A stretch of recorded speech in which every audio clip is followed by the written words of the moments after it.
Et bonsoir tout le monde. Alors nous sommes partis pour faire le débrief d'une rando située dans le sud-ouest de la Haute-Vienne à Marval-Miyagé. A fait à peu près 13 km. Donc elle s'intitule le chemin des hautes forêts. Je vous montre tout de suite la topo fiche. Bougez pas. Hop, voilà.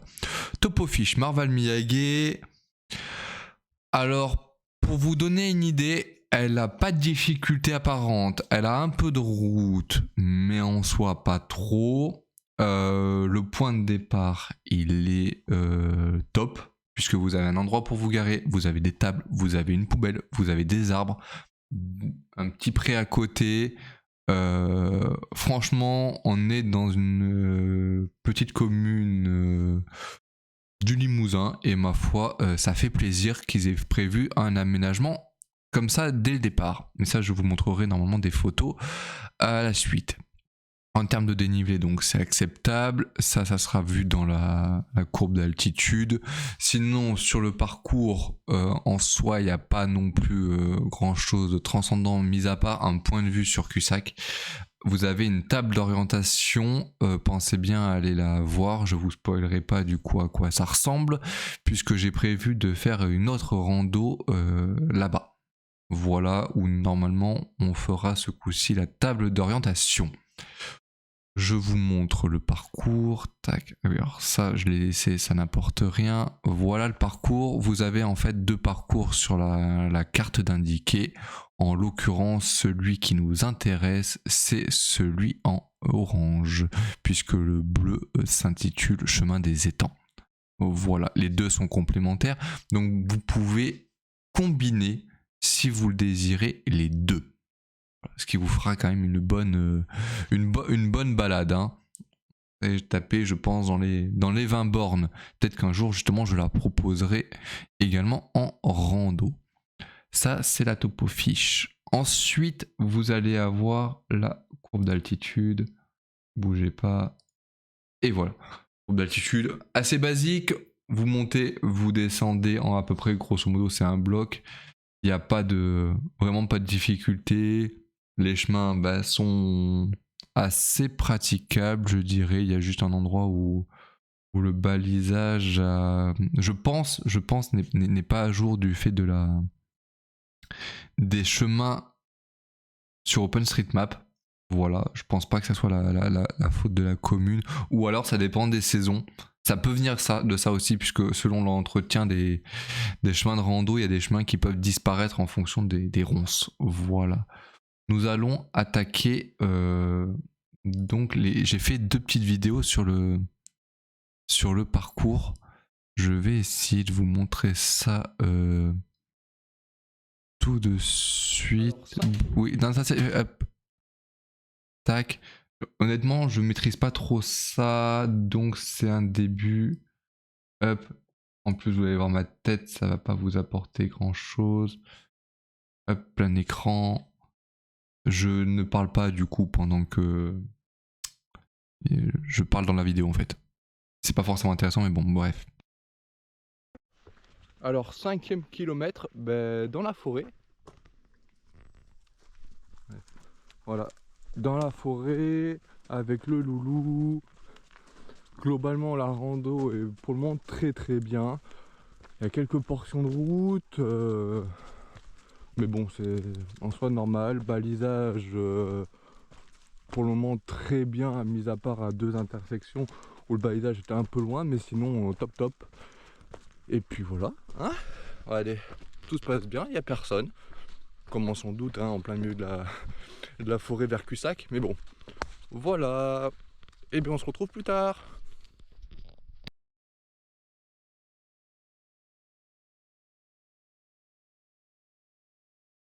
Alors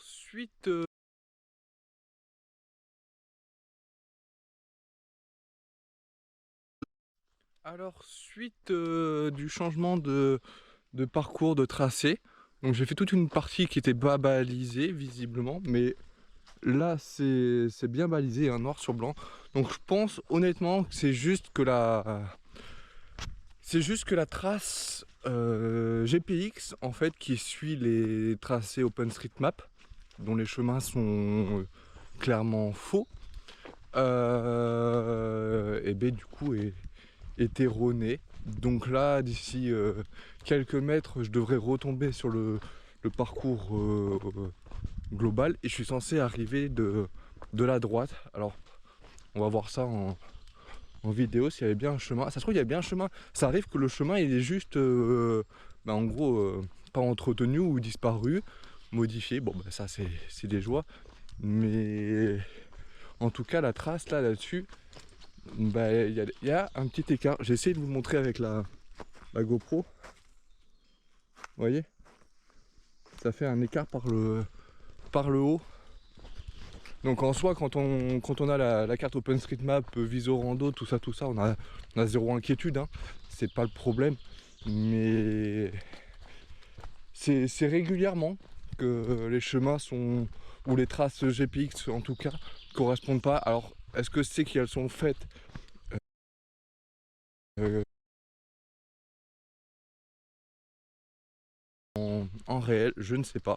Mais j'aimerais bien savoir à l'occasion si c'est ça. Et on est censé arriver donc de la droite.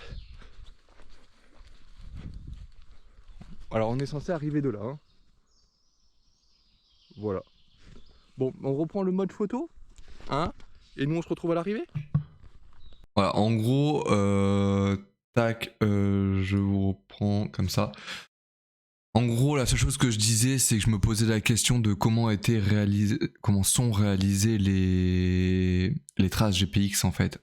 Je ne sais pas si elles sont réalisées par des personnes via les logiciels usuels que l'on trouve sur Internet, et donc en utilisant les cartes IGN, les cartes Topo, les cartes OpenStreetMap, ou si c'est fait par des personnes en réel qui ont une montre ou une balise GPS, voilà. C'est la vraie question que je me posais, du fait qu'il y a pas mal de petites randos où il y a des écarts de traces. Alors est-ce que c'est dû, voilà, à la météo, aux saisons, je ne sais pas. Et en fait, ça m'intéresse de savoir comment c'est fait. J'envisageais même à un moment donné de m'inscrire dans les formations de baliseurs. Voilà. Bon, pour le moment, c'est pas le cas, mais je le garde dans un coin de ma tête. Je vais vous montrer tout de suite le parcours. Par contre, à quoi ça ressemble. Tac, bougez pas. Try parcours. Et le diaporama aura lieu à la fin. Webcam. Hop, on remet la webcam. C'est bon. Donc le débrief du parcours. Point de départ, Marval. Donc là, ce que je vous disais, il y a des tables, il y a de quoi se garer et il y a, je crois, il y a des arbres. Voilà.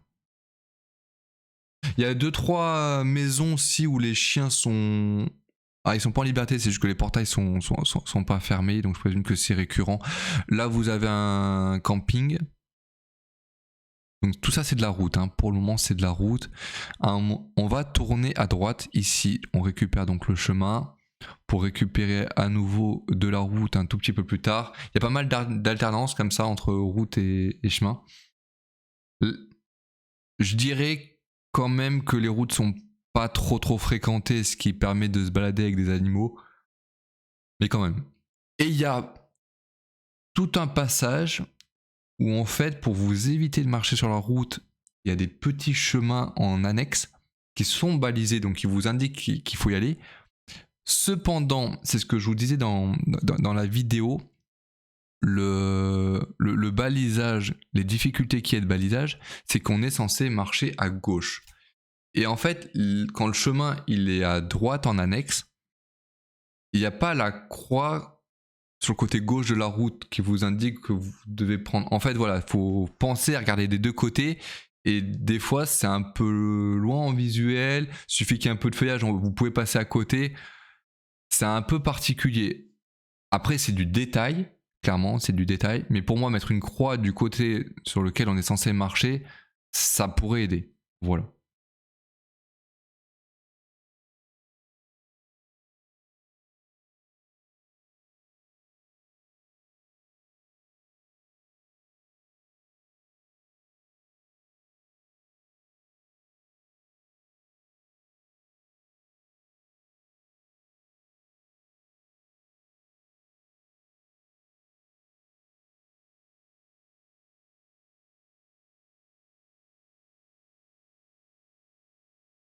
Vous allez le voir, normalement j'arrête, voilà.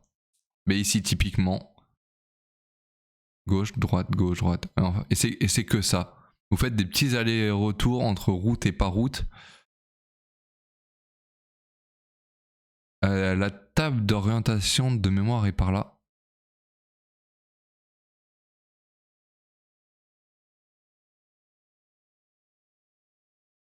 Et donc je vous la spoil pas. J'aurai les panneaux, tout ça.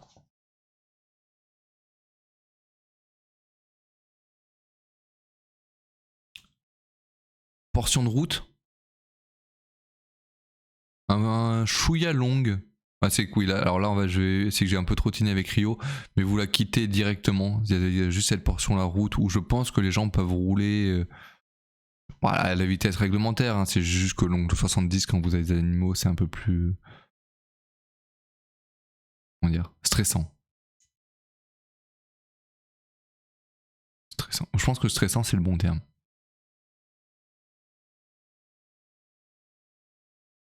Pardon.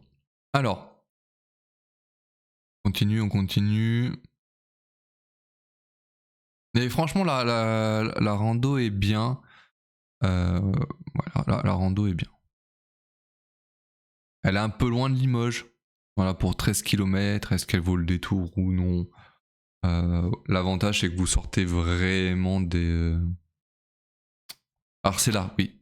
C'est ici où, normalement, le chemin, il vous dit de passer comme ça. D'accord? Et en fait, le balisage, bah, il reprend à partir d'ici. Donc, je me dis, c'est juste une erreur de trace. Vu comme ça a été balisé là, pour moi, c'est une erreur de trace. Voilà, parce que OpenStreetMap est pas bon. À voir si les personnes du département ou de la commune à l'occasion voient ça, n'hésitez pas à le modifier. Parce que je sais qu'on peut envoyer un mail, ainsi de suite, mais je sais pas si ça donne des suites.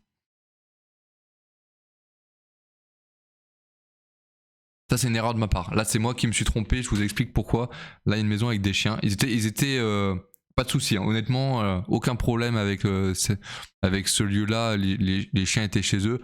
Mais ils aboyaient tellement que du coup, ça m'a transi et j'étais concentré. Et alors que c'est bien indiqué de tourner à droite. Là, c'est mea culpa, c'est moi. Mais ils ont tellement aboyé, ça m'a transi et j'étais tête dans le guidon. Petite traversée de champ. Retour à la route. Et l'arrivée. Voilà. On va attaquer le diaporama. Donc si vous voulez pas vous gâcher le plaisir de tout découvrir, bah je vous invite à tout simplement arrêter de regarder la vidéo là en vous remerciant. Et sinon pour les autres, nous allons donc attaquer ce diaporama.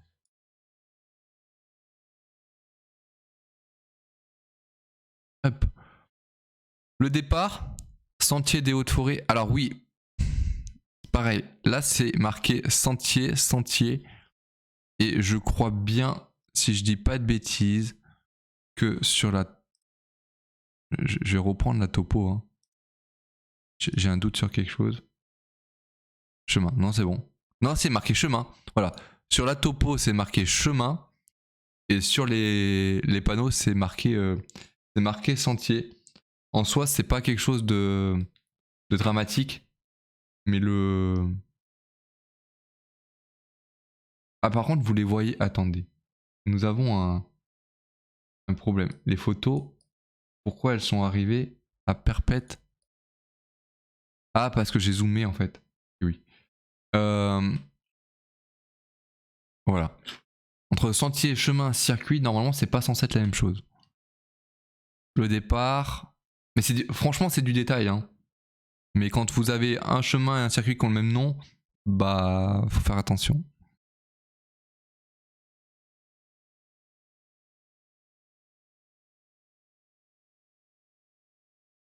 De la forêt. Il y avait beaucoup de passages comme ça. Et en soi, c'est agréable. C'est un peu entretenu quand même et ça reste naturel.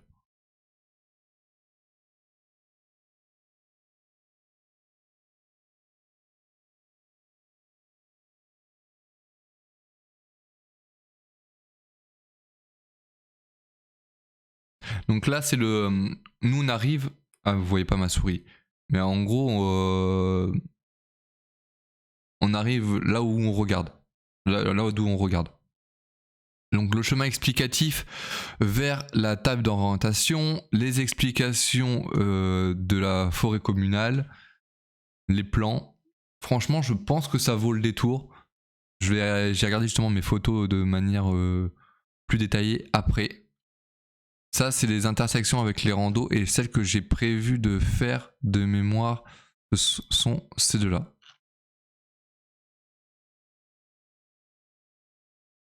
De la forêt, du champ, voilà, beaucoup de passages comme ça.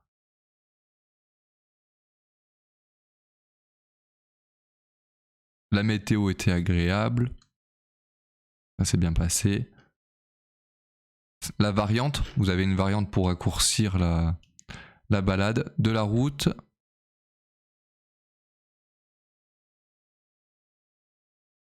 Donc c'est pas loin que le... En fait c'est à 2 mètres, ouais, entre 2 et 10 mètres que le balisage là était pas bon.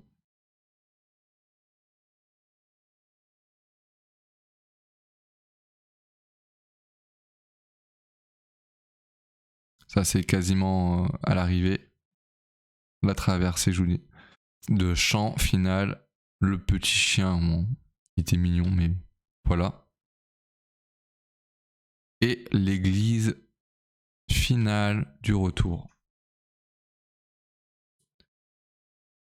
Ça conclut donc ce petit débrief du chemin des hautes forêts de Marval Miyagi. Je vous souhaite une excellente soirée.